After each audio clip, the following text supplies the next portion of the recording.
Welcome back. I'm speaking with Asaf Lubin. He joins us today from London, and he's completing his Doctorate of Science in Law at Yale Law School, and he is the Robert L. Burstein International Human Rights Fellow with Privacy International. Thanks again for joining us, Asaf. It's great to be here. Thank you. So, Asaf, what are the current laws that are in the books of some of the European countries we've been speaking about that concerns you? So in recent months to the past year, what you've seen across Europe, and predominantly in the three big superpowers of Europe, Germany, France, and the United Kingdom, is the legislation of mass surveillance laws. And in reviewing these laws, what you'll find is a number of commonalities that are concerning. First, all of these laws authorize intelligence agencies to conduct bulk interception of communications, bulk collection of metadata, of communications data, as well as mass hacking, or the interference with devices of individuals.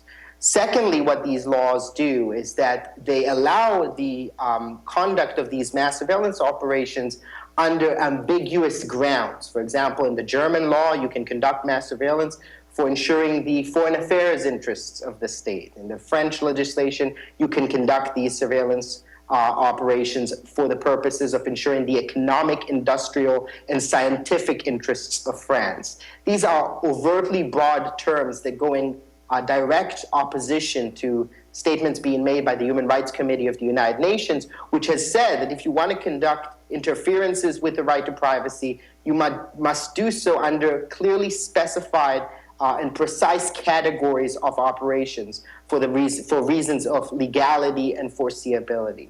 And third, and most importantly perhaps, is that all of these laws allow for foreign mass surveillance with limited to no authorization, pre-authorization before the launching of the operation, thereby limiting oversight over these operations. In France, there is no ex ante judicial review. And in the UK and Germany, while there is some judicial review, it is very limited and is suffering from structural weaknesses. And perhaps one last thing, and that is that the same countries that were once criticizing the US, criticizing the NSA for their mass surveillance policies, seem to now be taking a leaf directly from the NSA's playbook.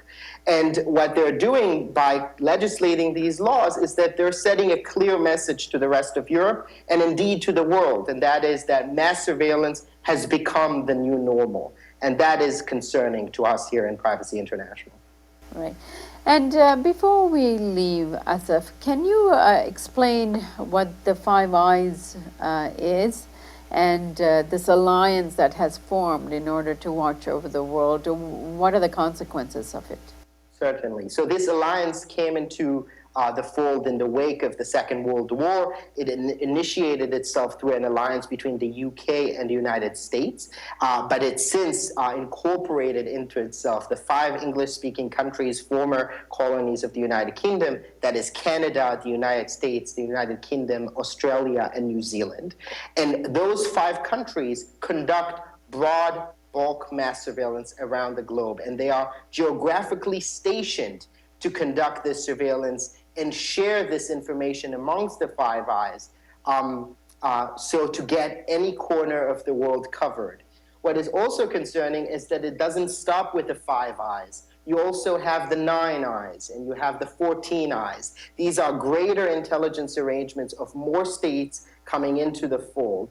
And all of the information surrounding how intelligence is shared or accessed or reviewed is kept under secret, under dark, and is not being subject to any social public scrutiny or review by the courts. And so many human rights agencies have been trying to submit freedom of information requests to get more information about what these arrangements are, what they mean.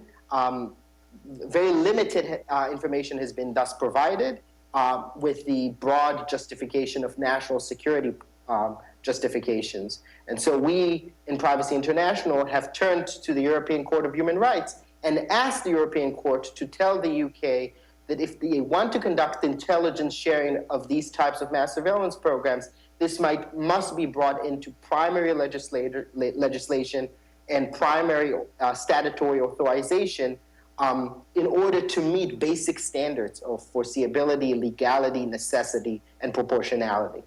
Asif, a personal question, how did your intelligence work influence your decision to work on surveillance matters from an academic point of view?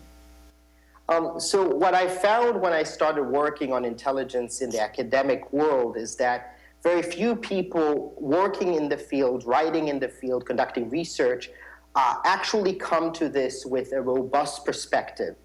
You tend to be either in one camp or the other. You're either a human rights activist, privacy protectionist, or you're an intelligence seeker, catch them all intelligence and security is key kind of proponent. And there's a saying by David Cornwell, the famous UK novelist, spy novelist, who says that the desk is an awful place from which to view the world.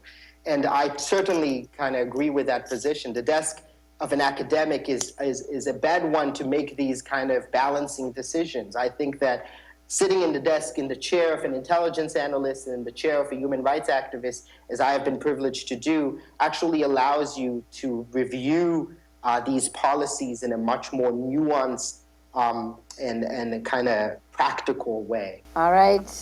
Asif, I thank you so much and I appreciate the work you're doing, particularly on these intersectionalities. Thank you so much for having me. And thank you for joining us on the Real News Network.